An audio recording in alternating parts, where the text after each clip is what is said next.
At the age of 47, Manny Pacquiao stands in boxing history as something unrepeatable. The only fighter to have won world titles in 8 different weight classes, from the fragile flyweight to the brutal super welterweight, a journey that defies every biological law of combat sports. He holds 12 major world titles, has been named Fighter of the Year multiple times by the Boxing Writers Association of America, was once called Fighter of the Decade, and has been part of some of the highest-grossing boxing events in history in Las Vegas, New York, and across the United States. Manny Pacquiao didn't just defeat champions, he defeated prejudice, the belief that a small fighter from a poor country could not dominate the planet's harshest sport. Those golden belts, those roaring crowds, those fights etched into the classics turned him into a global icon, a living dream for millions who believe poverty is not a life sentence. But when the lights go out, when the cheers fade, Manny Pacquiao at 47 no longer lives in those records. He lives in a body that has paid the full price for every victory. He has slowed down, not out of laziness or surrender, but because this body has been pushed beyond human limits too many times. There are mornings when he sits in silence for minutes, trying to remember what he was about to do, what he was about to say, and why a familiar thought slips away from his mind so quickly.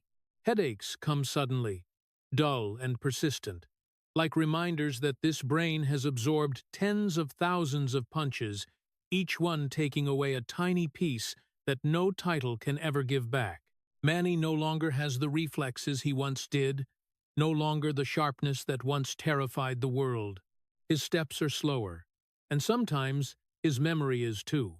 There are moments when he stops mid-sentence, his eyes blank, as if a piece of the past has just fallen somewhere he can't reach in time. This is not the decline shown on television. It is the quiet erosion happening behind closed doors. The world remembers Manny Pacquiao by belts and victories, but his body remembers by the pain running down his spine, the shoulders once torn apart, the sleepless nights when his mind refuses to rest. He once believed that glory demanded sacrifice, that to escape poverty and become an icon, one had to accept pain. But no one told him that one day, even his memories would begin to leave him. And at 47, between achievements no one can deny and pains no one fully sees, a question hangs in the silence. How many times can a person be hit before their own memory starts to abandon them?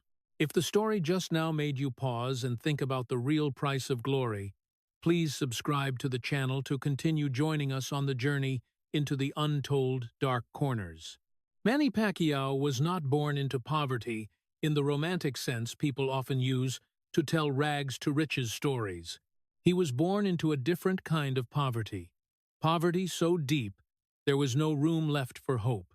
Poverty where every passing day was a survival equation, where the question was, not what will the future bring, but what is there to eat tonight? Manny's childhood had no concept of safety, much less the luxury of dreaming. The house in General Santos was cramped, makeshift, often short of food, and always shrouded in a feeling of instability. His father was a gambler, a habit that not only drained the little money the family had, but also sucked away the presence of a real father. The man was physically there, but his spirit was always somewhere outside the house, chasing card games that promised luck that never came. For Manny, the image of his father was not tied to protection, but to constant anxiety, to meals without a father, to moments when his mother had to brace herself to shield the children from a reality too harsh. Poverty in Manny's memory has no nostalgic color. It has the smell of an empty stomach, the sound of arguments at night, the feeling of shame when watching friends eat while you don't. There were days when hunger was not just an empty feeling in the stomach, but a quiet humiliation, gnawing at the self-respect of a child who hadn't yet understood what he had done wrong. Manny grew up in a world where food was not a given, where every meal was a small victory, and every day without anything to eat was a failure no one took responsibility for. That childhood did not teach him to play. It taught him to endure. No one asked Manny what he liked or what he dreamed of, because those questions were too luxurious to mean anything in a family still struggling to survive the next day. One of the most haunting memories for Manny, something he still cannot recount years later without pausing, is the day he watched the family dog being killed for food. It was not an act of cruelty done in frenzy, but a cold decision made by poverty. That dog was not just a pet. It was one of the rare remnants of childhood, the thing that brought a sense of warmth to a freezing house. When it was killed, Manny understood something a child should not understand so soon. In poverty, even affection can be sacrificed. That moment did not just take away an animal. It took away the last bit of innocence in him. From then on, Manny learned that the world does not care about your feelings. It only cares whether you are strong enough to survive. A gambling-addicted father brought not only poverty, but also mental instability.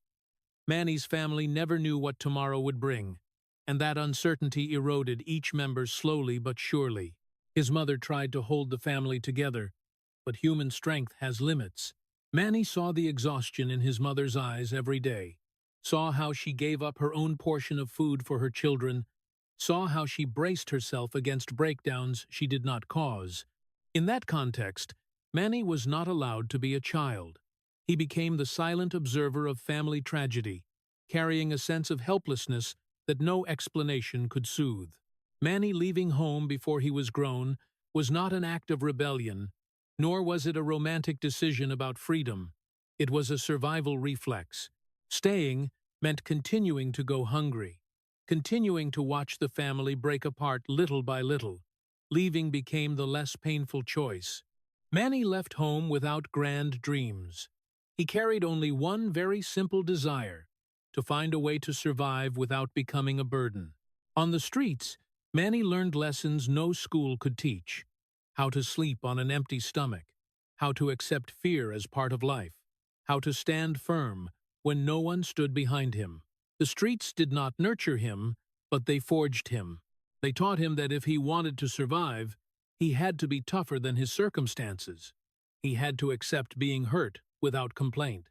Manny Pacquiao's childhood was not stolen in one moment. It was eroded day by day. There was no single event that made him lose the right to be a child. It was a chain of small deprivations, repeated disappointments, long days without support.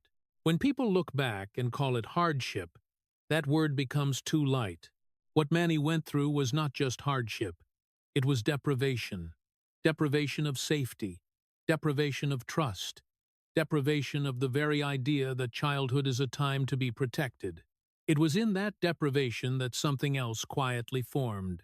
Not a dream, not ambition, but the ability to endure. Manny learned to stand firm while the world around him kept collapsing. Learned not to expect anything, so as not to be disappointed. Learned to suppress fear, to keep moving forward. Looking back, that childhood did not create a happy child, but it created a person who is not easily broken. Manny Pacquiao did not step into boxing with the mindset of someone chasing glory. He stepped into it with the instinct of someone already accustomed to hunger and abandonment. Those early years gave him no choices, but they gave him something the whole world would later see: the ability to endure pain without needing anyone's pity.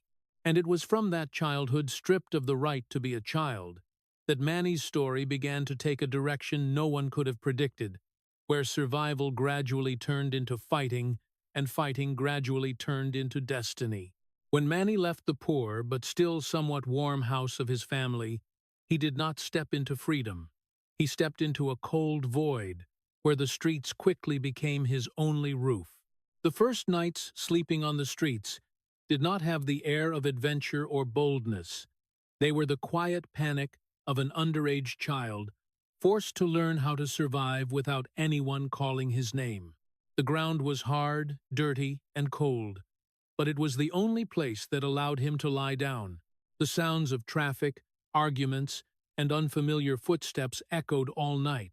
Every sound could be a sign of danger. Manny slept very little, not because he wasn't tired, but because he was afraid. Afraid of being robbed, afraid of being beaten, afraid of disappearing without anyone knowing. Fear did not come and go. It stayed, became a habit, became part of his breathing. During the day, Manny found every way possible to make money, no matter how little. He sold goods on the street, wandered through crowded alleys, held out cheap items hoping someone would stop. Some days he sold enough for a makeshift meal. Some days he sold nothing but the feeling of shame at being ignored. Hunger was no longer a feeling. It became a constant companion, reminding Manny that every slowed step could come at a cost. An empty stomach made his head spin, but Manny learned to endure, learned to treat hunger as a foundation, as the default state of life. No one asked if he was tired, if he was afraid. The streets did not care. It gave him only two choices: adapt or disappear. In that world, there was no concept of protection. Manny had no adult standing behind him, no rules to shield him, no one to intervene when he was pushed to the edge. He learned to observe, to avoid dangerous looks, to choose the least risky spots to sell, to withdraw when he sensed something was wrong. Those skills were not taught with words. They were carved into his body by fear and near misses. Manny understood that if he wanted to survive, he had to always be ready for the worst. Vigilance became instinct, and silence became armor. It was right on the streets that Manny started fighting for hire. Not real boxing, but small, crude fights. No proper gloves, no real referee, no insurance, no promises except a few bucks in cash. Those fights didn't bring glory. They only brought pain, and just enough money to live another day. Manny stepped into them not because he liked it, but because he had no other choice. When you're already used to hunger, you accept physical pain much more easily.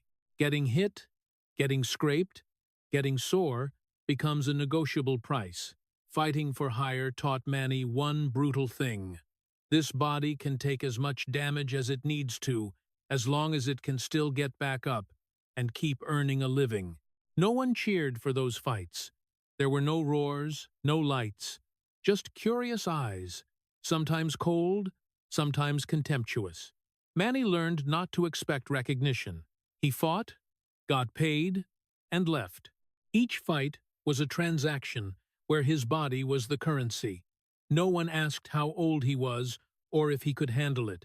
On the streets, compassion is a luxury.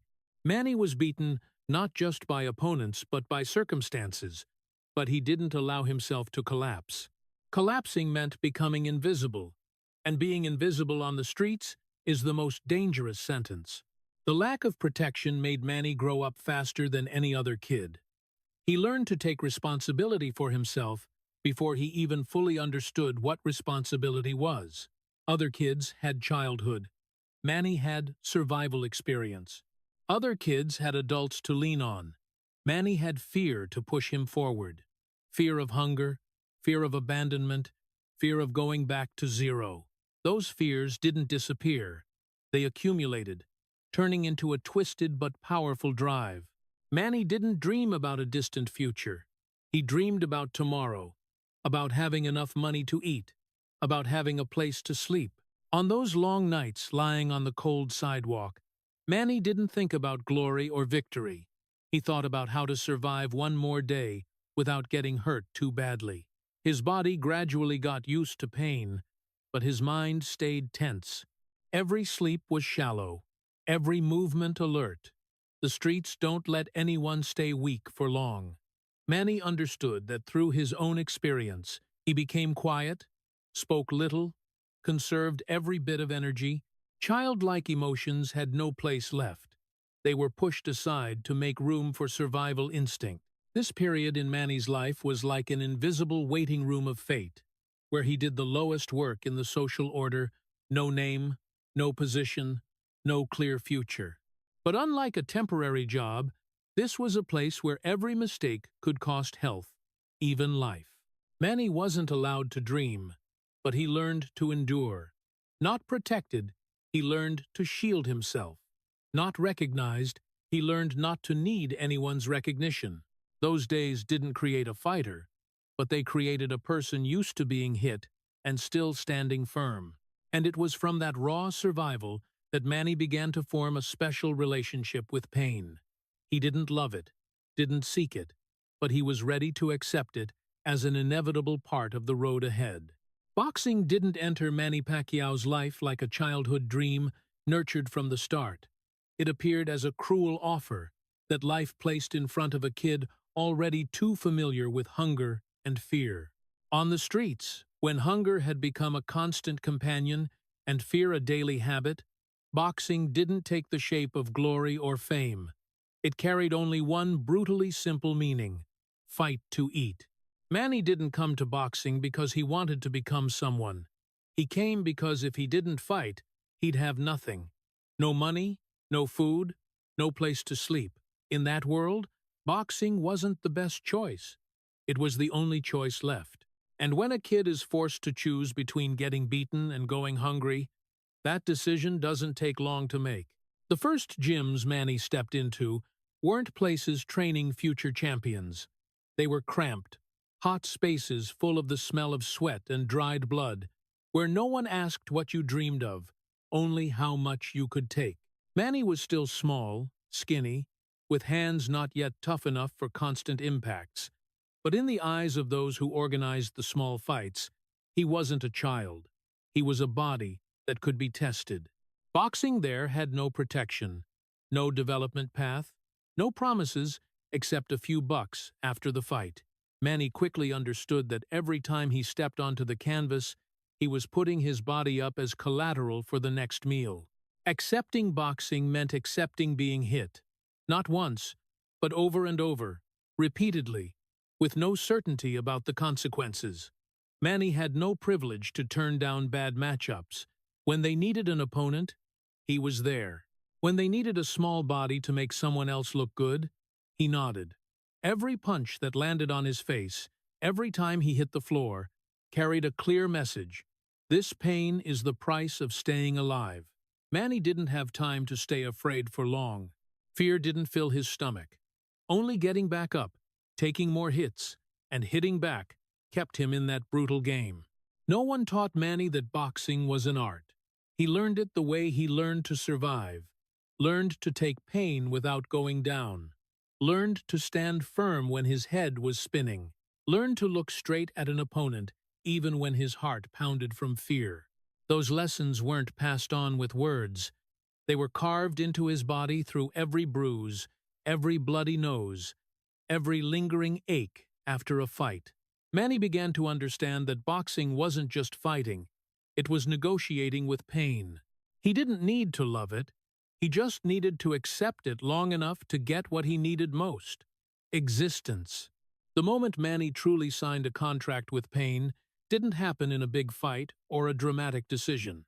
It happened quietly, on a tired evening when he held a few coins in his hand after a crude fight, realizing that thanks to those punches, he'd have food tomorrow. In that moment, a cold truth formed. This body can be damaged as long as it still brings life. Manny didn't cry, didn't resist. He just quietly accepted that from now on, pain would be part of the deal. Boxing began shaping Manny in ways no one could see. Each fight didn't just toughen his body. It got his mind used to being put at a disadvantage. Manny learned to step onto the canvas with the mindset of someone with nothing to lose. When you have nothing, the fear of losing becomes small. The scariest thing is going back to zero. And Manny had lived there too long to want to return. So he fought, with the ferocity of someone who couldn't afford to step back. Not because of a thirst for victory, but because of the fear of the hunger waiting behind him. People around him might have seen Manny as a reckless kid, someone willing to trade health for a few coins. But they didn't see the whole picture. They didn't see that boxing, in its cruelty, gave Manny structure, a place to channel fear, a way to turn pain into something he could somewhat control. On the streets, pain came suddenly and meaninglessly. On the ring floor, it had rules, time limits, an ending. For Manny, that was a rare kind of order in his chaotic life. From that moment, Manny Pacquiao was no longer just a kid surviving day to day. He became someone willing to put his body into a controlled vortex of violence in exchange for existence. Boxing didn't save him from poverty right away, but it gave him a path, even if that path was covered in blood and sweat. The moment he signed the contract with pain had no witnesses, no applause, just a skinny kid who understood that from now on, every step he took would be tied to punches. And it was in that quiet acceptance that Manny's destiny began to shift not toward glory, but toward a life where pain and will would walk side by side until the very end. When Manny Pacquiao left the Philippines to set foot in America, he didn't bring a sparkling dream like the success stories people tell. He brought a body used to taking hits, a stomach that had gone hungry for days, and a vague belief that somewhere far away, pain could be traded for a higher price. America didn't appear as a promised land, but as a heavy door cracked open just enough to peek through, then slammed shut on those too small. Manny didn't speak English, didn't understand the jokes in the gym, didn't grasp the unspoken rules of a world where power wasn't in fists, but in looks and prejudice. He walked into American gyms with a skinny, short frame, dark skin, and was immediately diminished not just physically, but in value. In many people's eyes, Manny was just that small Asian fighter, a lost shadow among big, muscular bodies and faces familiar to American media. He wasn't welcomed as talent. He was seen as a convenient tool, a sparring partner, a stepping stone, someone who could be hit without anyone caring. No one asked where he came from or what he'd been through. They just saw height, weight, and concluded he didn't belong here. Manny quickly understood that in America, you have to prove your existence yourself, and that existence doesn't come from pity. Not speaking English made Manny even more invisible. In training sessions, he heard instructions he didn't fully understand, guessing from gestures and eyes. Sometimes he got yelled at, but didn't know why. Sometimes people laughed, and he wasn't sure if he was the target. That helplessness eroded his self-respect, but Manny was used to swallowing it. He'd swallowed hunger, swallowed fear. Now he swallowed contempt too. In America, no one values silent endurance. But Manny had no other choice but to keep going. His first fights on American soil didn't feel like opportunities. They were cruel tests. Manny was often matched against bigger, stronger opponents in unfavorable conditions. He had no team to protect him, no say in choosing fights.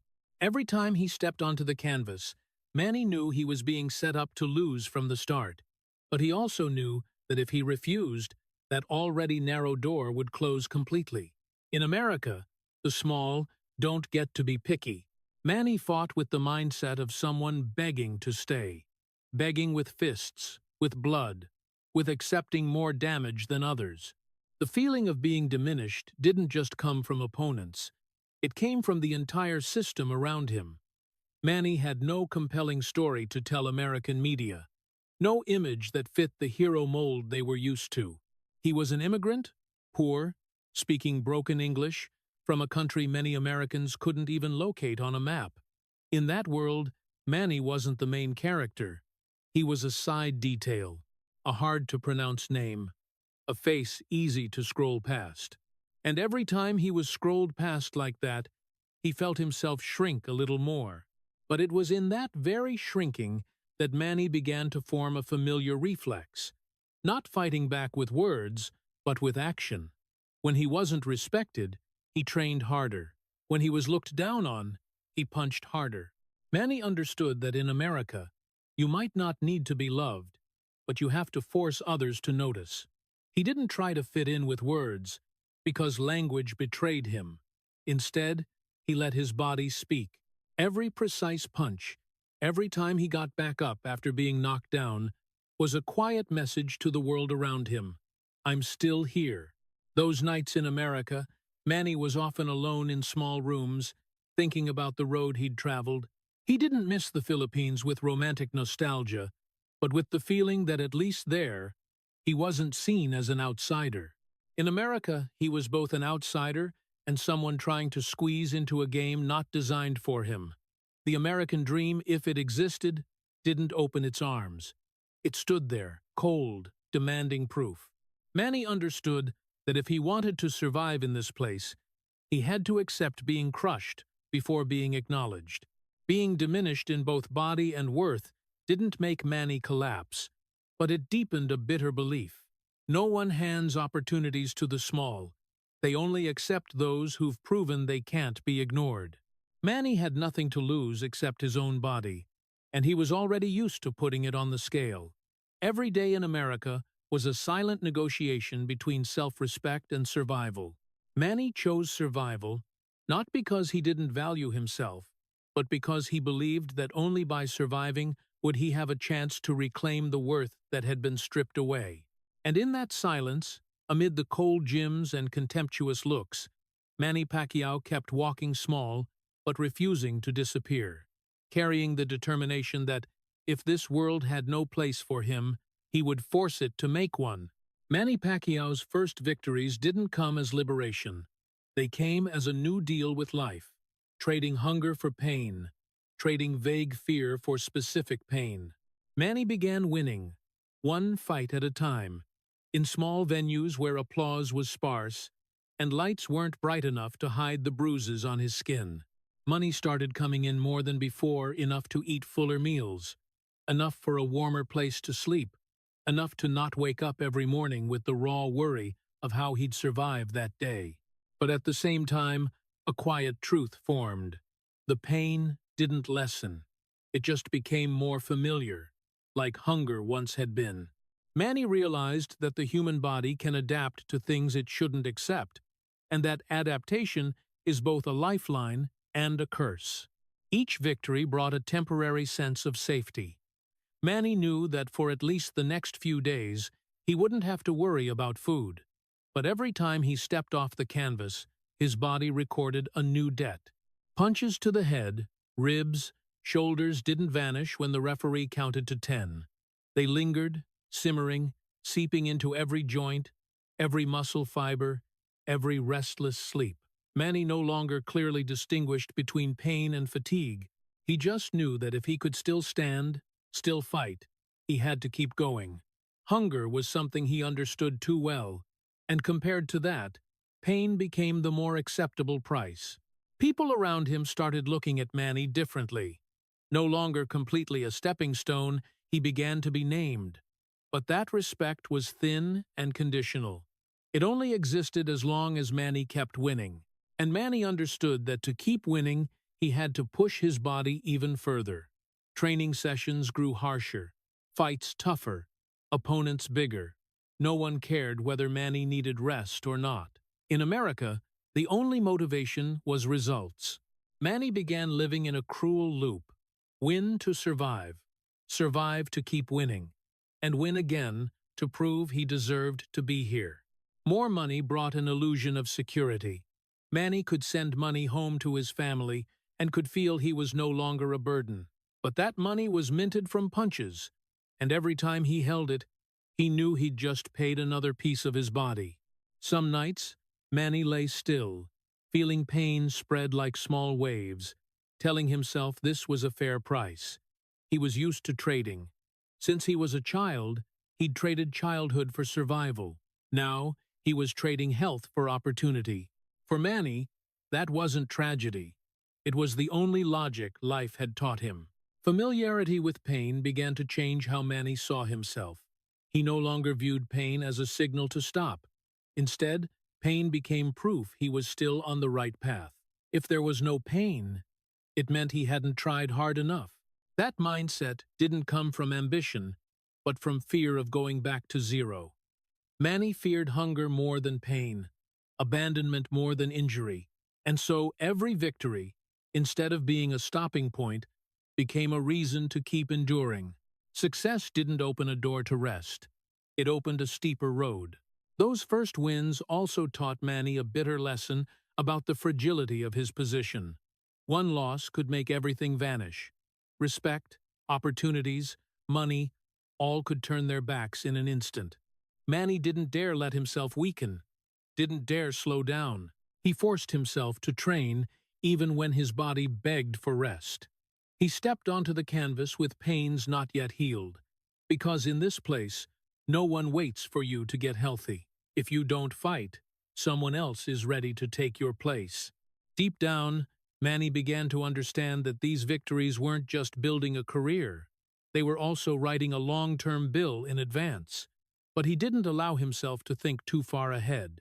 The future was a luxury for someone who'd once lived day to day. Manny focused on the present, on the next fight, on the next paycheck. Every step forward was paid with pain, but every step back risked payment with hunger. And between those two choices, Manny chose to keep moving forward. Those first victories didn't turn Manny Pacquiao into a star. They turned him into a laborer in the boxing world, where the body is the tool and pain is the operating cost. Manny won, money increased, life became less precarious, but the price paid also grew bigger, deeper, and accumulated day by day. Pain didn't disappear. It just got packaged, stored somewhere in the body, waiting for another day to collect. And Manny, with the will forged from hunger and abandonment, accepted that deal without complaint, because for him, success had never been a reward. It was only the reason to keep enduring more pain one more day, one more fight, one more step away from the zero he feared most. From those survival-driven first victories, Manny Pacquiao began stepping into another realm, where history was no longer measured by scorecards or dry statistics, but carved directly onto a human body. 8 weight classes.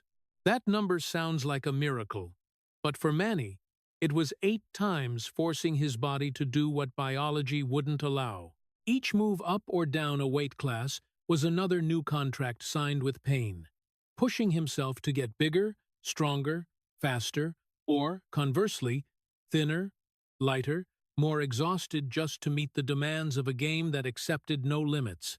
At each threshold, Manny didn't just face new opponents. He faced his own body, which increasingly spoke clearly that it wasn't born to be stretched like this. 8 weight classes weren't 8 steps of glory.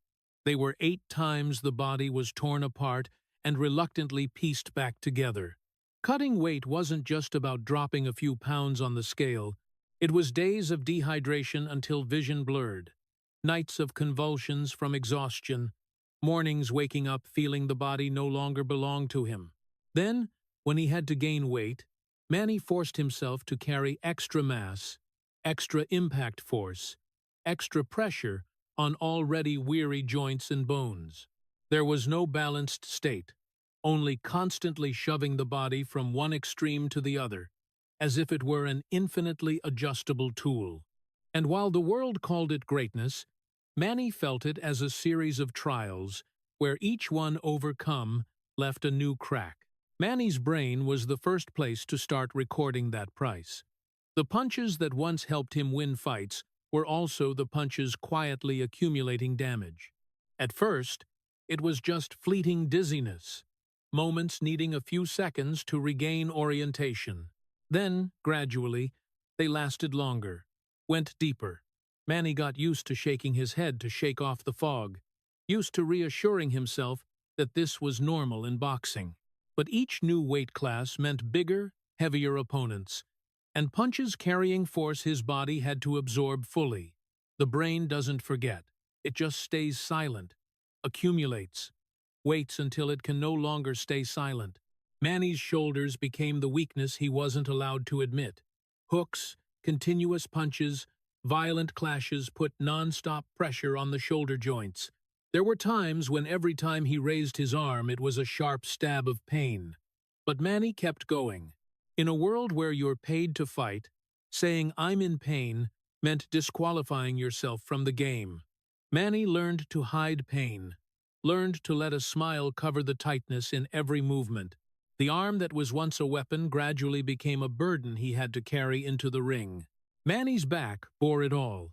The force from punches, falls, sudden twists accumulated into constant pressure on the spine. Some days he woke up feeling his back locked like a stone block, taking a long time just to stand straight. But the fight schedule didn't wait. Titles didn't wait for the body to recover. Manny kept training, kept fighting, kept forcing himself into the mold of a history still being written. Each time he stepped into a new weight class, his body protested more clearly, but the cheers outside were loud enough to drown out those warning signals. The cruelest thing about the peak is the way it disguises decline. When Manny won another title belt, when his name was mentioned as a miracle, very few people realized that those very moments also marked the beginning of an irreversible erosion. The peak didn't arrive like a destination. It arrived like a fork in the road, where the path starts sloping downward without anyone wanting to admit it. Manny didn't allow himself to see that. He couldn't. Too much depended on him continuing to win. His family, his team, an entire nation placing its faith in him. In that context, listening to his body became an act of selfishness, and Manny had been taught from a very early age that he had no right to be selfish. 8 weight classes also meant 8 times Manny had to redefine himself.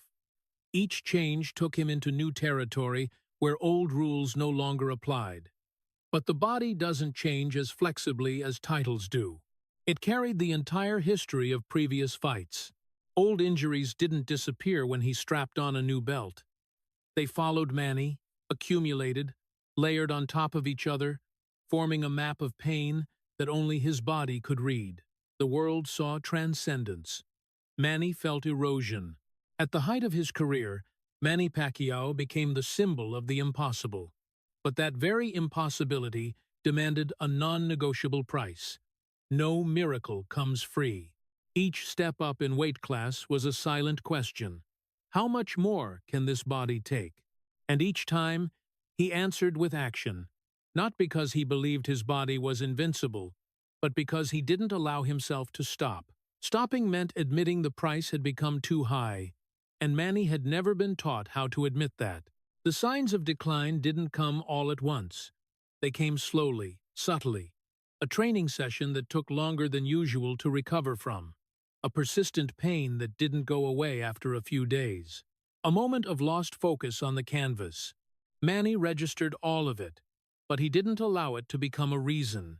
In his mind, history was still being written, and he couldn't drop the pen halfway through. But history written with the body has a harsh rule.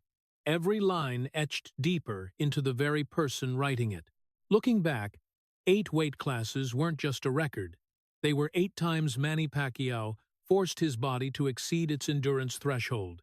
8 times he bet long-term health for short-term victory. The peak the world celebrated was precisely the point where decline quietly began to form. No one saw it in the moment Manny raised the belt high, but it was there, silently waiting. And Manny, even without naming it, still felt it. He stood at the top of the world with a body that had already begun paying the price, carrying a bitter truth that only those who write history with their own flesh truly understand. Glory doesn't end pain.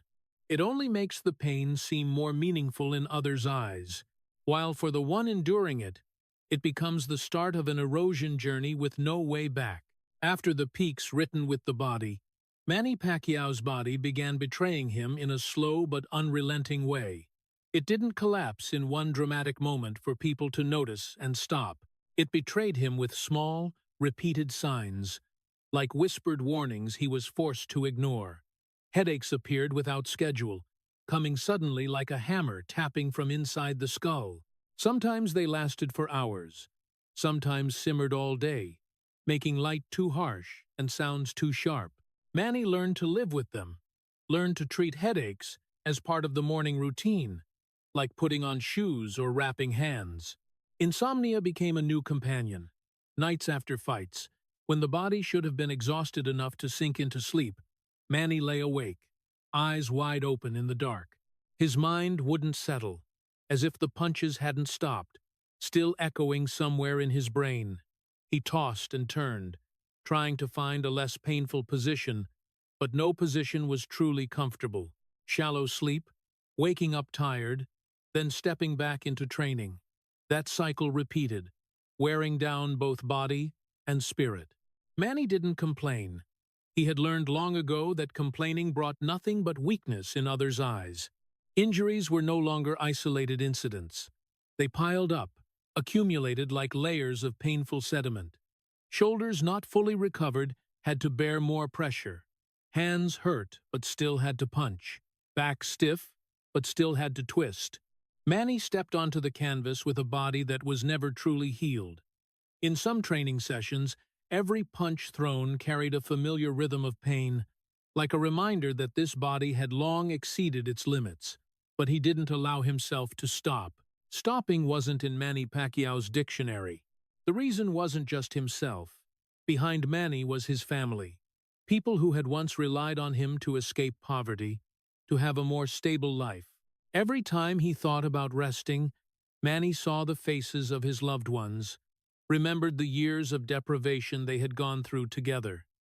Resting, in his thinking, wasn't just a personal decision, it was a risk to everyone he loved. Manny carried that responsibility on his shoulders no less heavily than any opponent. Then there was the country. The Philippines didn't just see Manny as a fighter. He was a symbol, a rare source of pride for a nation long accustomed to being overlooked on the world map. Every time Manny stepped into the ring, an entire country watched. People hung flags, paused work, gathered in front of screens. To them, Manny wasn't allowed to be weak, not because they were cruel, but because they placed too much hope in him. Manny felt that, and that very feeling became an invisible pressure. He wasn't just fighting for himself. He was fighting for people who believed his victory was their victory. That expectation followed Manny in every step. Media, fans, promoters, all had a ready image of him. Resilient, tireless, never backing down. That image left no room for fragility. When Manny hurt, he hid it. When Manny was tired, he smiled. When Manny needed rest, he kept going.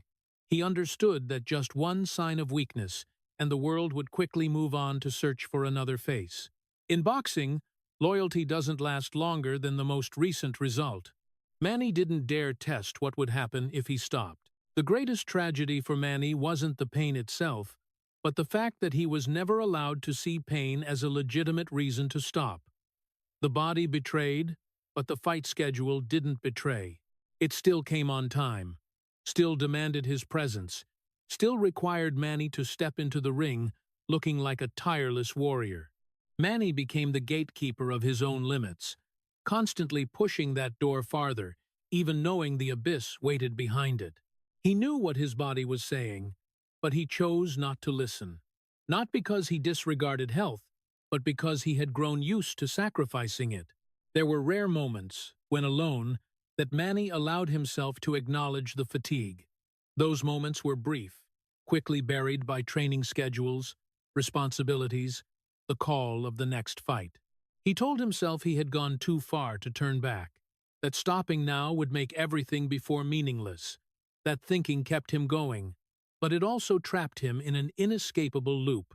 The body's betrayal didn't come by collapsing. It came by gradually withdrawing small but vital things. Reflexes a beat slower, recovery taking a little longer, pains lingering longer than usual. Manny noticed it all, but he didn't allow it to become the main story. He pushed it to the background, where no cameras were. On stage, he was still Manny Pacquiao, the man who didn't know fatigue. Behind the scenes, he was a person learning to endure a body that no longer obeyed. Manny Pacquiao's tragedy lay in never being allowed to show weakness publicly. Weakness, in his world, meant betraying those who believed in him, betraying the journey already traveled. And so, even as his body betrayed him day by day, Manny kept moving forward, carrying all the headaches, sleepless nights, layered injuries like uninvited companions. He kept going not because he felt no pain, but because he believed that if he stopped, everything he had endured would lose meaning. In that continuation, the image of a legend was preserved, but the price paid was a man growing ever more exhausted, trapped between responsibility and biological limits, where courage and self-destruction are separated by only a very thin line. While the outside world still called Manny Pacquiao a tireless hero, inside his home, another collapse was taking place, quieter, but no less devastating. The family, which should have been a refuge after battles drenched in sweat and blood, gradually became a space of silence, suspicion, and hurt. Manny had grown accustomed to leaving home early in the morning, returning when everyone was asleep, bringing back a weary body and a mind with no room left for long conversations. He was present physically, but his spirit remained stuck in the ring, where every decision was life or death. That distance paved the way for wrong choices. Infidelity didn't come as a planned betrayal, but as a consequence of prolonged emptiness. Manny had lived too long in the role of icon, too accustomed to admiring looks, to the feeling of being needed. When loneliness crept into the gaps that boxing couldn't fill, he turned to outside relationships as a temporary way to feel seen as a human being, not just as a winning machine. But those moments brought no peace. They only dragged in guilt, shame, and an ever-widening distance between him and his family. Gambling also became another wrong escape, not because Manny needed money, but because he needed a sense of control, needed stimulation to drown out mental fatigue. The cards, the bets, brought a familiar thrill, close to the feeling of stepping into the ring. But unlike boxing, here Manny had no clear discipline, no safety boundaries. Gambling eroded time, eroded trust, and most importantly, it eroded the image of the man Jinky once believed in. Manny won in the ring, but outside it, he began losing fights with no referee, no bell to end them. Jinky saw all of it, little by little. She saw her husband drifting further away, no longer truly present in the family. She saw the repeated apologies, the promises made in exhaustion, only to be broken again by training schedules, by trips, by choices not thought through carefully. Jinky wasn't a woman who didn't understand the pressure Manny had to carry. She had witnessed his journey from the beginning, had gone through the days when they had nothing with him. But empathy also has its limits. When trust erodes, when loneliness in the marriage becomes clearer than the championship belts hanging on the wall, Jinky faced a decision she never wanted to confront, whether to leave to protect herself and the children. Outsiders looking in saw Manny Pacquiao with the halo, with victories, with money and acclaim, but in that house, Manny was no longer the hero. He was a husband who was frequently absent, a father who showed up late, a man carrying so much pressure that he no longer knew how to stay. The children grew up with the image of their father on television more than in everyday life. Manny conquered the world, but gradually he lost in the very role that no title could replace.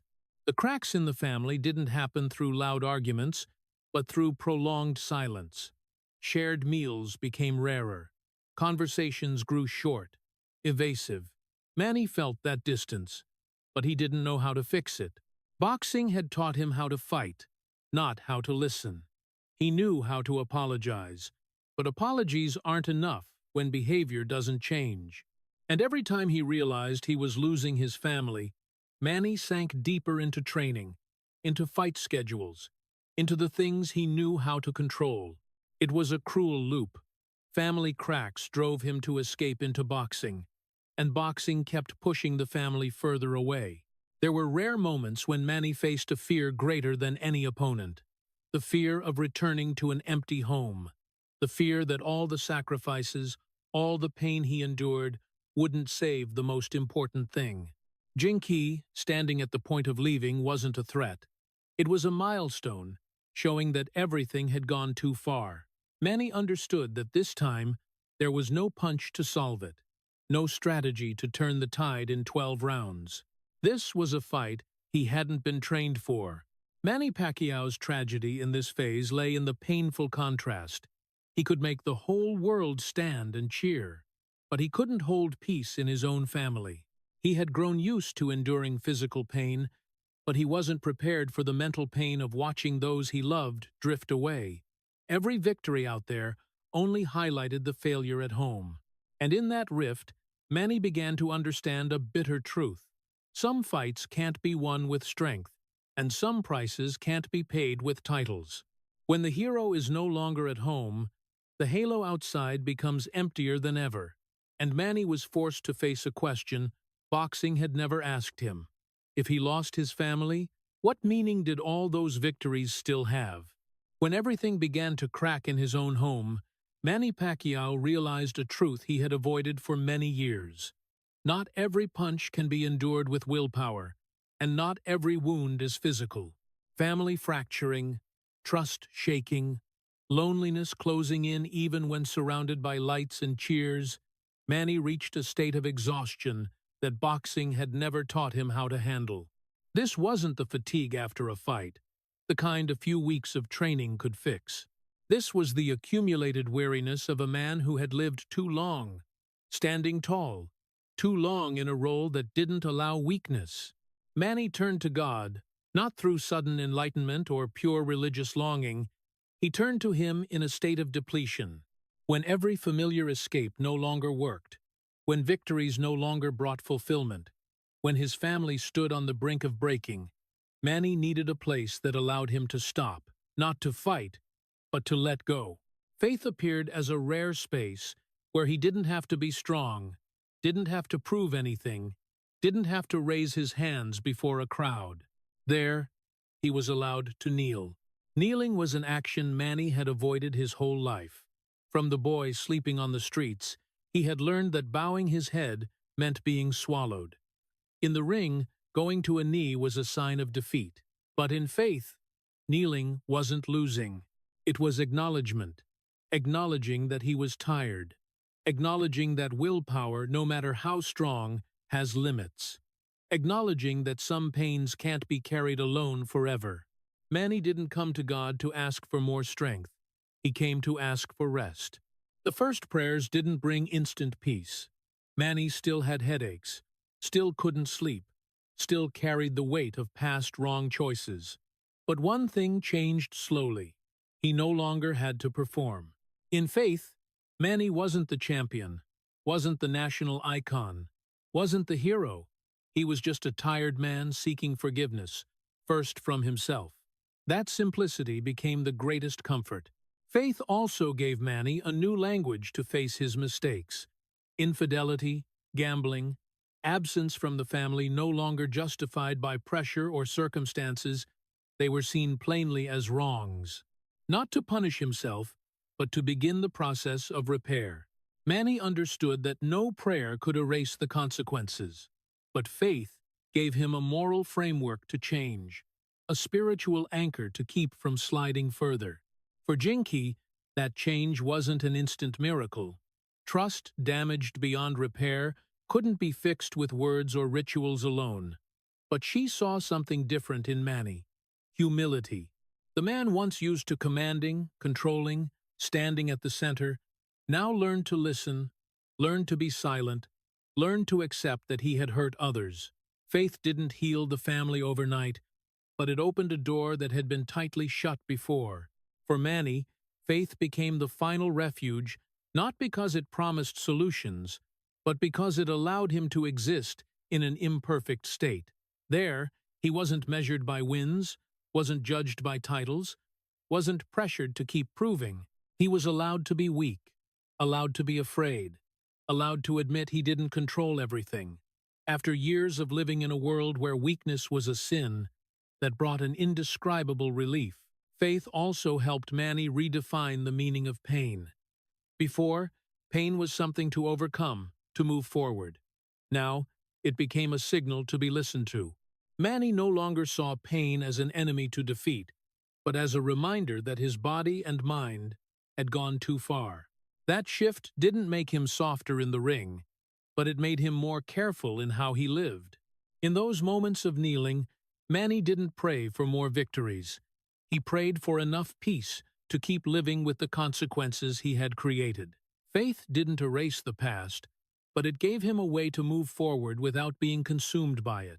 That was the only place Manny Pacquiao found a space with no demands, no comparisons, no scoring.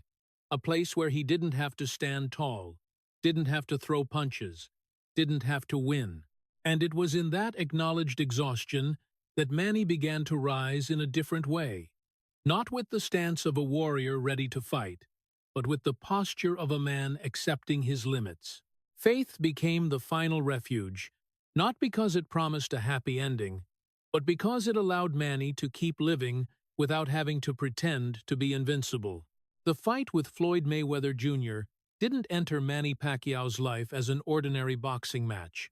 It arrived like a long-awaited sentence, where every expectation, every pressure, and every biological limit converged at once on a body already worn out. Before the first bell rang, Manny was no longer in the state a peak fighter should be. His shoulder was injured, not a fleeting pain that could be endured with painkillers or willpower, but a serious enough damage that any clear-headed decision would have to consider withdrawal. But Manny didn't live in a world that allowed him to consider. The pressure from the audience surrounded him from all sides. This fight wasn't just a matchup. It was called the Fight of the Century, the event millions of Americans had waited for. A confrontation built over years as a symbol of modern boxing. Manny understood that if he withdrew, no one would remember the biological reason. They would remember the absence. For someone accustomed to carrying the expectations of an entire nation, withdrawal wasn't a neutral choice. It felt like betrayal. Betrayal of the fans, betrayal of the Philippines, betrayal of the image of a man who never backed down. And so Manny stepped into the ring, even knowing his body no longer fully obeyed. The injured shoulder meant every punch was no longer complete. Manny felt it right from the early rounds. His left hands no longer exploded like before, power not fully transferred, a sharp pain appearing every time he tried to speed up. But on the canvas, there was no room for explanation. Mayweather didn't need to know where Manny hurt. He only needed to recognize that the opponent in front of him was no longer at his best. And Floyd Mayweather, with the cold precision of someone who had never lost, exploited every smallest gap. No need for relentless attacks, just evade, counter, control the pace, and let time do the rest. Manny tried to adapt. He moved more, tried to compensate for the lack of power with speed and willpower. But willpower couldn't fix a biomechanically damaged body. As each round passed, Manny wasn't just fighting the man across from him. He was fighting his own shoulder, the increasingly clear pain, the helplessness when his body didn't respond as wanted. In the brief moments between rounds, Manny knew exactly what was happening.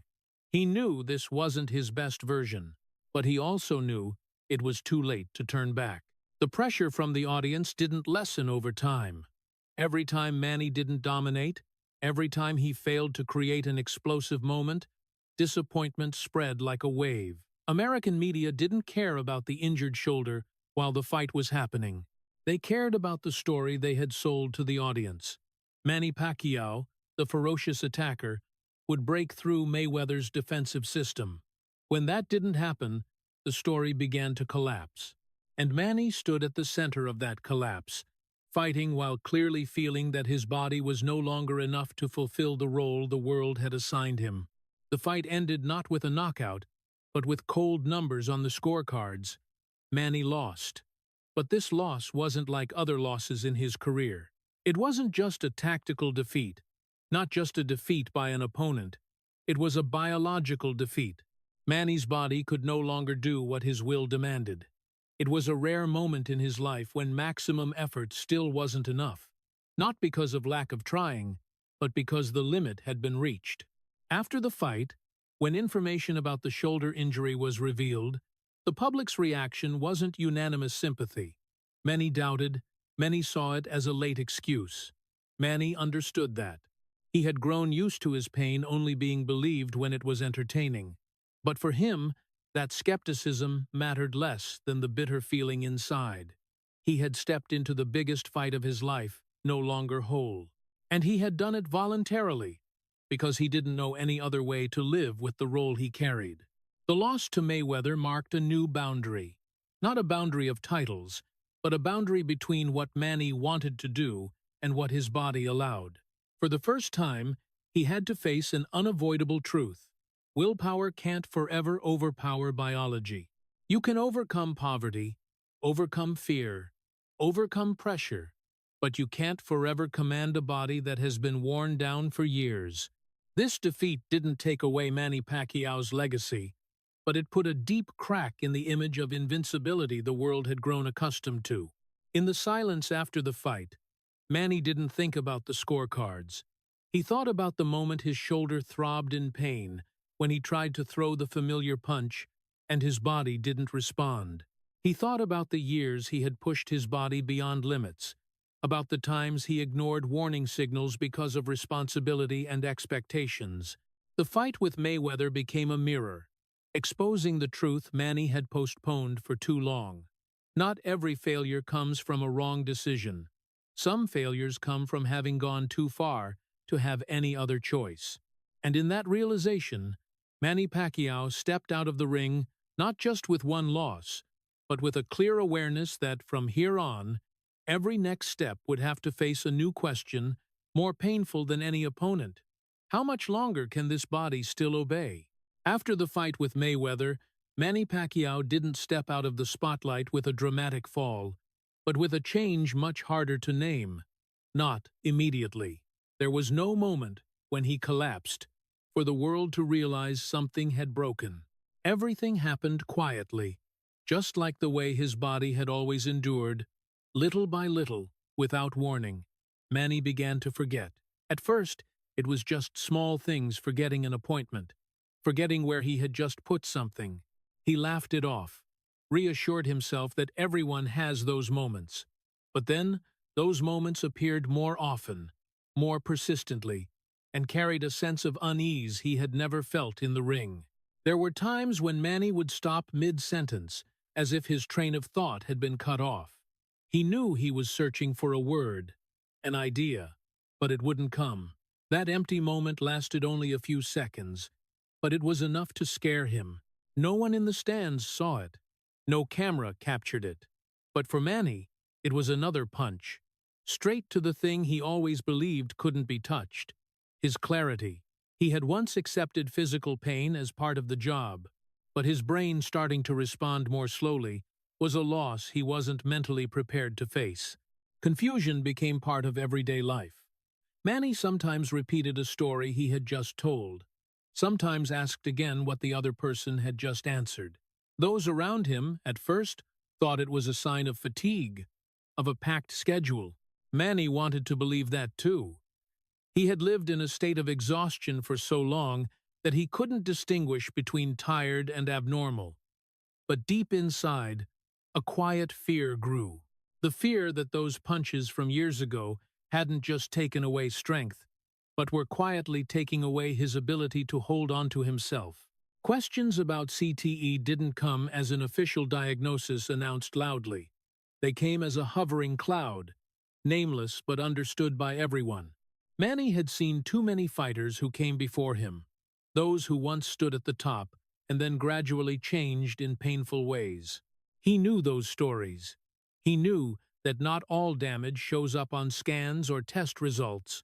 Some damage only reveals itself over time, through changes in personality, through fragmented memory, through unexplained headaches.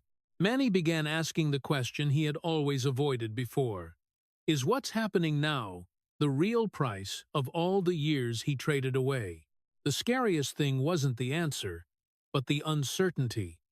Manny wasn't sure how much he had already paid for that career, and he was even less sure how much more would be taken. The brain isn't like a visible skin wound. It doesn't give you a clear boundary. Manny woke up every morning with a silent question. Am I still me today like I was yesterday? That uncertainty eroded him in a way no punch ever could. In private conversations, Manny spoke less. He listened more, not necessarily out of humility, but out of fear of saying something wrong, fear of forgetting what he meant to say. The confidence built through hundreds of fights began to waver in the face of life's small challenges. Manny had once faced bigger, stronger opponents, but this was the first time he faced an enemy he couldn't punch back: time and biological consequences. Sometimes Manny tried to reassure himself with logic.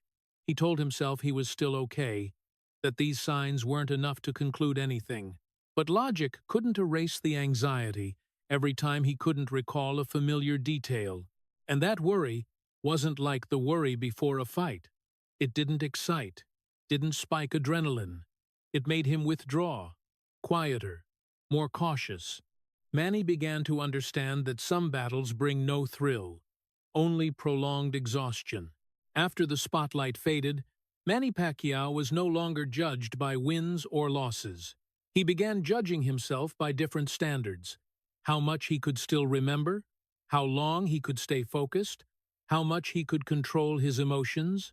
Those were measures that never appeared on any record sheet, but they determined the quality of the rest of his life. Manny realized he had grown used to paying small pieces for every step forward, but the brain doesn't negotiate like muscles do. When it starts to leave, it doesn't ask permission, doesn't warn, and doesn't give a chance to redeem. That unease didn't make Manny collapse right away. It made him slow down in thought, more careful in speech, quieter in how he lived. But behind that quietness was a question that never stopped echoing. Have I paid enough yet, or am I still paying without knowing? Manny Pacquiao had once accepted that glory always has a price. Now, with the spotlight far behind, he began to understand that the price doesn't stop when the final bell rings. It keeps being collected every day, every memory, every small moment of confusion, like a debt that never sends a total bill. And in that uncertainty, Manny kept walking with a new fear. Not fear of losing a fight, but fear that one day he might no longer clearly remember who he once was. After the boxing spotlight faded, and the worry about memory began creeping into every day of living, Manny Pacquiao stood before a terrifying emptiness. No more fights to prepare for, no more specific opponents to focus on. He needed a new reason to wake up each morning and believe that what he had paid for still held meaning. Politics entered Manny's life not as an ambition for power, but as a final effort to transform personal pain into something useful for others. He had risen from poverty, had seen deprivation with his own eyes, and in his mind, no one understood the poor better than someone who had once been hungry enough to fight just to eat. Manny entered politics with a naive but sincere belief that his fame could open doors for real change. He spoke about education, about healthcare, about opportunities for children born in places where the only choice was often to leave or accept fate. For Manny, this wasn't a new role. It was the logical continuation of his life, where every punch had once been a way to survive, and now every political decision was a way to give back. He believed that if he could inspire in the ring, he could do the same in the legislature. But politics isn't like boxing. Here, there are no clear rules, no rounds that end, no transparent scorecards. Manny quickly realized that goodwill alone wasn't enough to earn respect. His new opponents didn't stand across from him on the canvas. They sat behind microphones and opinion pieces. They questioned his motives, mocked his abilities, doubted his qualifications, his preparation. Whether a fighter could truly understand the complexity of public policy, Manny was used to being underestimated because of his background. But this time, the skepticism took a different form, colder and more persistent. The media didn't see Manny as a political apprentice. They saw him as an entertainment phenomenon who had stepped into the wrong arena. His statements were edited, scrutinized, turned into jokes. An awkward remark became evidence of incompetence. An awkward moment was replayed over and over to affirm that Manny Pacquiao was only good at fighting, not at thinking. Good intentions didn't save his image.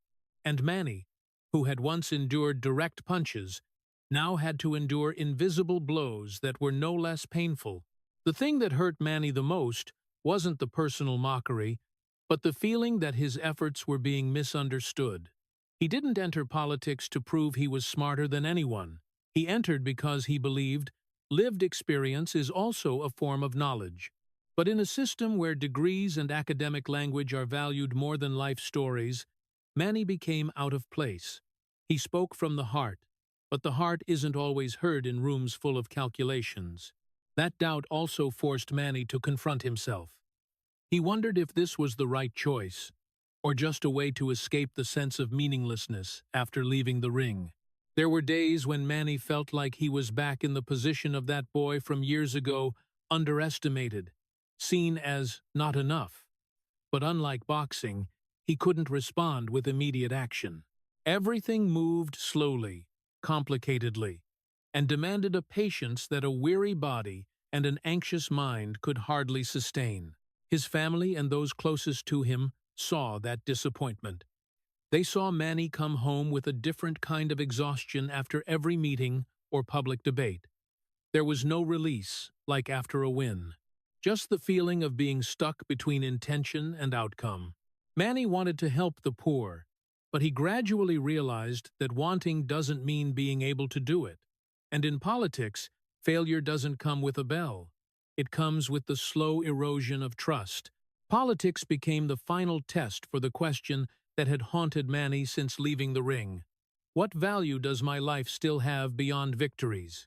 He tried to answer it through action, by stepping into a field where he knew he wouldn't be favored. But the harsh reality was that, in many people's eyes, Manny Pacquiao would forever be a fighter, no matter how hard he tried to change. Good intentions didn't save his image, and in the modern world, image often decides whether you get heard or not. Even so, amid the doubt and mockery, Manny didn't fully regret it. He might not become the politician he once hoped to be, but entering politics gave him something else, a straightforward confrontation with his own limits. It forced him to accept that not every effort brings recognition, and not every sacrifice is seen. Manny had once lived to win. Now he was learning to live with the possibility that, even when he tried his hardest to matter, the world could still turn its back. And in that bitter realization, Manny Pacquiao kept walking, carrying an intention that was incomplete but genuine, like the rest of the life he was trying to shape amid doubt and fragile faith. At the age of 47, Manny Pacquiao began living in a different rhythm of time, no longer divided into rounds, no longer measured by training schedules or weigh-in days. Time now came in very ordinary moments. A quiet evening at home, a meal with everyone present, a sudden question from one of the children that made him pause. It was in those quiet moments that Manny realized his greatest tragedy wasn't on the canvas, nor on the front pages of newspapers. It lay in the years that had passed while he wasn't there. Manny's children had grown up. They were no longer the little kids, waiting eagerly at the door for their father to come home. They had their own worlds, their own thoughts, their own memories. Manny looked at them and suddenly realized there were periods when he existed in their lives only as interrupted images. Dad appeared in rushed visits, in short breaks between fights, in quick hugs before leaving again. Manny had always believed he was leaving to bring back something better. But looking back, he began to understand that nothing could make up for the presence that was lost. There were family stories Manny only heard about, secondhand, not as a witness. First days of school, times when a child was sick, small sorrows that only parents could soothe in the moment. Manny listened and nodded, tried to smile, but inside was a deep sense of emptiness. He couldn't remember where he had been when those moments happened. He only knew he wasn't there, and no victory was big enough to cover that gap. Manny didn't blame boxing. He understood that boxing had fed the family, had lifted them out of poverty, had given his children opportunities he never had. But that understanding didn't make the regret disappear. It only made the regret more complicated. He didn't know what to regret first: the years he wasn't home, or the fact that he hadn't known how to balance things to stay more. Manny had once thought sacrifice was obvious, that the family would understand. Now he realized that understanding doesn't mean it doesn't hurt. At the age of 47, Manny was home more, but that presence carried a different color. No longer the young, energetic father. He was a father carrying fatigue, slower, sometimes quietly observing more than participating. He tried to make up for it with long conversations, sincere advice, efforts to be there. But Manny also understood a bitter truth. Some periods of time can't be made up for. There's no way to go back and relive the years that were lost. Manny's tragedy in this phase had no climax, no fall, no cheers or criticism. It happened in silence, in a child's eyes, when telling a memory Manny wasn't part of, in the strange feeling of realizing he was learning to be a father to children who were nearly grown. Manny didn't voice that sadness because he didn't want to turn it into a burden for the family. He kept it to himself, the way he had once kept physical pains throughout his career. There were nights when Manny sat alone, thinking about the journey he had traveled. He remembered the boy who left home before he was grown, who slept on the streets, who fought to eat. He wondered if that boy had ever imagined the price of becoming a hero. Manny had fought so his family wouldn't have to endure the poverty he once did. But in return, he unintentionally repeated another kind of absence, the absence of a father. That truth hurt him in a very different way from any previous wound. What tormented Manny the most wasn't his children blaming him. They didn't. They understood, in their own way. It was precisely that understanding that hurt Manny more, because it showed that his children had learned to accept very early, to accept that Dad wasn't always there. Manny wondered if that acceptance left any emptiness in their hearts, an emptiness he would never be able to see. At the age of 47, Manny no longer sought new glory. He sought the ordinary moments he had once taken for granted. A complete meal, an uninterrupted conversation, an evening without thinking about where he had to go the next day. Those small things now carried more meaning than any title.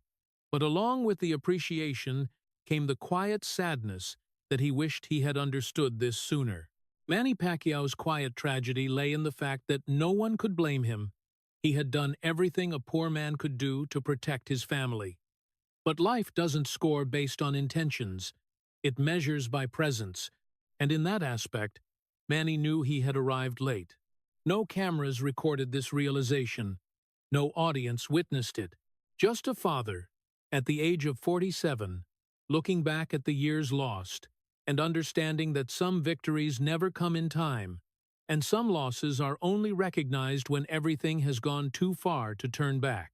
At the age of 47, Manny Pacquiao didn't enter the final segment of his life as a winner, nor as a loser. He entered it as a man who could still stand, even though everything inside had changed. There was no bell to signal the end, no triumphant moment, no miracle to erase the damage accumulated over decades. His body still carried the dull headaches, the incomplete nights of sleep, the stiff joints every morning. His brain still slowed at times. Memories sometimes abandoned him mid-thought. The family was still there, but the lost years would never return. Manny wasn't healed. He just remained standing. Standing, in this case, was already a very different kind of victory. Not a victory recorded in boxing history, but a victory against total collapse. Manny understood that some things can't be fixed, only accepted. He no longer sought a beautiful ending, because his life had never operated on the logic of beauty. From the days of hunger and sleeping on the streets, to the fights where his body was pushed beyond limits, to the mistakes in the family, the doubts about memory, all formed an inseparable chain. No part could be erased without bringing down the entire story. Manny Pacquiao, in the epilogue of his life, doesn't stand before an audience to ask for forgiveness, nor to demand sympathy. He is left only with the truth. The truth that greatness is not a state immune to consequences. The truth that every punch thrown for honor, for family, for country, left a mark. And those marks don't disappear when the cheers fade. They remain, quietly, in every slower movement, every small moment of confusion, every heavier gaze when he faces his children. Endurance is what remains. Not the heroic endurance of a warrior in the ring, but the silent endurance of a man who continues living with the consequences. Manny once endured hunger, pain, pressure, colossal expectations, Now he endures incomplete memories, endures questions without answers, endures the feeling that he has gone too far to turn back. But he still stands. Not because he didn't break, but because he learned how to brace himself on the remaining fragments. There is no victorious ending in this story, no moment when Manny is declared the ultimately happy one. His life didn't grant him that. Instead, it granted him a different position, the position of a man who has paid the full price for his choices. Manny doesn't deny what boxing gave him. It gave him a voice, gave him the ability to change his family's fate, gave him the chance to help people as poor as he once was. But it also took away many things it never returned.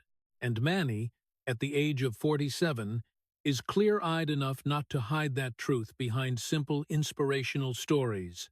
This epilogue doesn't aim to glorify pain, nor to romanticize sacrifice. It only puts everything in its rightful place. Manny Pacquiao is not an untouchable legend. He is a man who pushed himself beyond biological limits for a definition of greatness that society celebrated. While society continues to celebrate, Manny is the one who has to live with what's left, no one else. And it is there that his story becomes something worth reflecting on for American audiences, a culture accustomed to celebrating winners, to turning success into the sole measure. Manny Pacquiao is a reminder that success always comes with a bill, and that bill isn't always paid on time. Sometimes it arrives later, when the lights have gone out, when the applause has stopped, when only one man remains facing himself. Manny doesn't ask anyone to pity him. He also doesn't regret in an easy-to-tell way. He simply keeps living slower, quieter, with a clear awareness that he has paid enough, not short, not extra, enough that it cannot be denied, enough that it cannot be repeated. And when this story closes, not with a knockout or a title, but with that fragile standing, the final question is no longer for Manny. It is for all of us. If this is the price of greatness, how many of us are truly ready to pay it? The story of Manny Pacquiao leaves behind a very different kind of sadness. Not the sadness of failure, but the sadness of a price paid in full. Across 15 parts, we don't see a legend healed. We see clearly a man eroded, bit by bit, from a childhood stripped of the right to be a child, the years sleeping on the streets and fighting for hire just to eat, to forcing his body through 8 weight classes, accumulating brain trauma, shoulder damage, back issues, and finally the frequent forgetfulness, confusion, and suspicions of CTE. The peak of his career, especially the Mayweather fight, wasn't just a loss on the scorecards. It was the moment biology spoke. The body no longer obeyed, even though the will still wanted to push forward. What makes the story hurt more is the losses that had no cameras.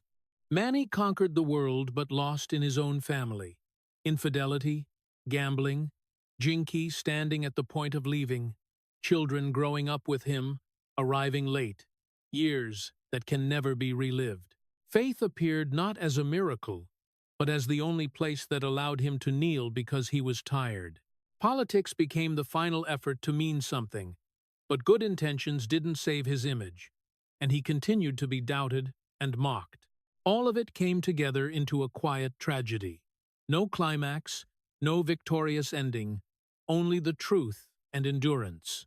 For American audiences, the lesson here isn't "don't dream big," but to look straight at the bill of greatness.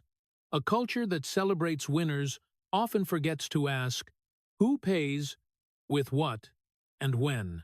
Manny Pacquiao reminds us that success is not immune to consequences, that family, health, memory are debts that can't be deferred forever. We honor him not because he was perfect, but because he paid the full price and dared to leave the truth for future generations to consider before stepping into the game called greatness.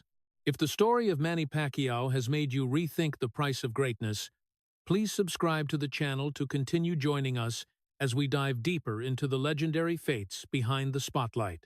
Thank you for staying until the very end, and see you in the next video, where we continue telling stories not to admire, but to understand.